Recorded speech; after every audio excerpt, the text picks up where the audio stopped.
Okay, so we're doing something different now. I just thought about it. I watched Black Adam yesterday, and I'm not sure if you watched it yet. I imagine that you have, because you also like superhero movies and stuff like that. Our boy Hardison was in Black Adam, and candidly, I feel like it was one of the best parts of Black Adam, if I'm honest. The other being the gem that is Pierce Brosnan. I actually like the Justice Society more than I cared about Black Adam or the people of Kandahar, whatever it's called. I like their little dynamic story thing much better, I feel like. I did like the story that they told about Black Adam. I'm not sure if it's 100% true. I don't think that it is 100% true to the comic books, but you would know better than that one, right, too.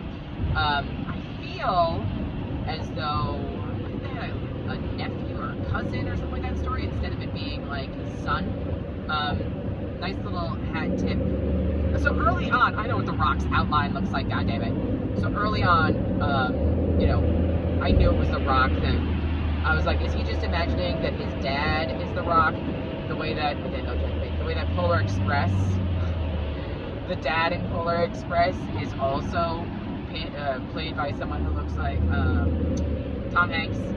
Like Tom Hanks' face is everywhere in the Polar Express. It's just the Tom Hanks Love Fest movie. But I felt like we were doing that here. But come to find out, it is because his son Amon and stuff like that.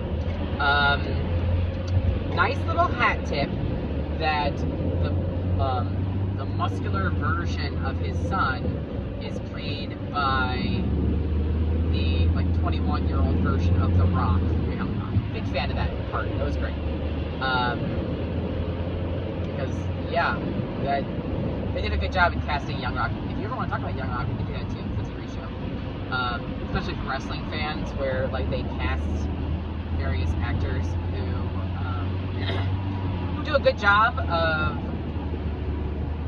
portraying the wrestlers they're trying to portray, like the Macho Man, like Andre the Giant, who I did not realize was that big of a factor in The Rock's life, but I liked it.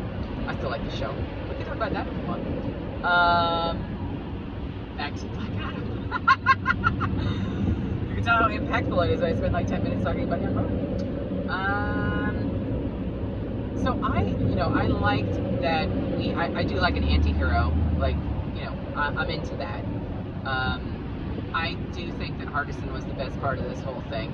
I do like how he's always very stoic and stuff like that. But then when he does break, he breaks. You know what I mean? Like beat his ass. What he was talking about at that point in time. I liked that.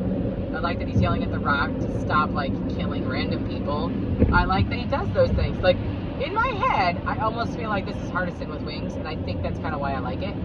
Obviously, Hardison's a little bit more jokey, but it's fine. But I loved him in this. I thought that Hardison was honestly the best part of this, and then Pierce Brosnan is always delicious and wonderful everywhere. I could watch him, recite the alphabet backwards and be into it. And he was very kind, and it does make my heart a little bit sad that Pierce Brosnan is playing the old weathered heart of the team or something like that. I feel like he did the best acting in the whole movie, to be honest.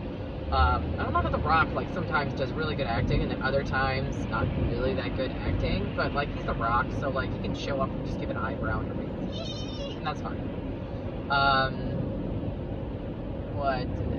The whole with the underworld and the upside down and all that other fun stuff, it's fine. And then Kahndaq is free, but it's not. I just don't. I got a little lost with the story. And they were we're gonna rise up and stuff like that, and that was a nice little Hamilton nod in case you ever watched that.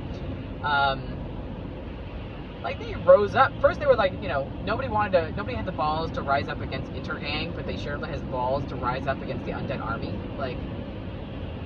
Okay.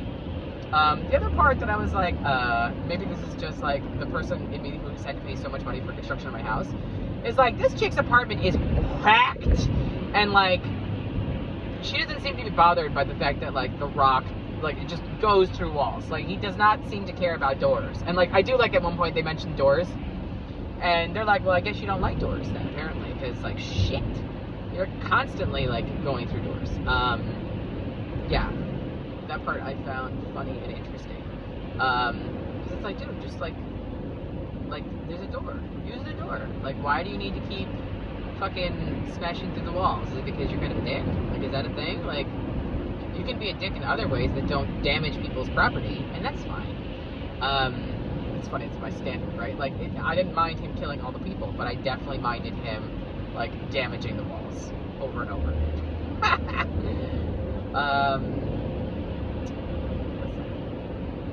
The thing, oh, Shazam! Oh, I wanted to know about Shazam. Shazam messed me up, because obviously I have seen the Shazam movie. But, like, why are we Shazamming here, too? Like, I had to, like, look it up. I guess it's an acronym for something. And the dude that was originally in the Shazam with Zachary Levi? Yes, I think it was Zachary Levi. Was also in this as one of the, what's this called? As one of the gods or something. But, like, I had to look that up because I was like, that's an odd, like, how would one write that inscription? Like, you know, death is the path to life, Shazam. Like, what? What? What? Like, that's, I just got a little lost. It took me, every time they kept saying Shazam, it would take me out of the moment and being like, I don't really know that Shazam was a word in the before times. But, whatever, I wasn't there. Let's see. I have thoughts, and, like, I just went blank on all of them. Oh, Sarah Shahi. I like the girl who played, like, the mom in this, but, like, her accent, so, like, she is really, I think she's Egyptian, of that, like, descent kind of thing. The girlfriend's accent was, like, messing me up, and I was like, you are better than this. It's like, when I try to, like, do my dad's accent, like,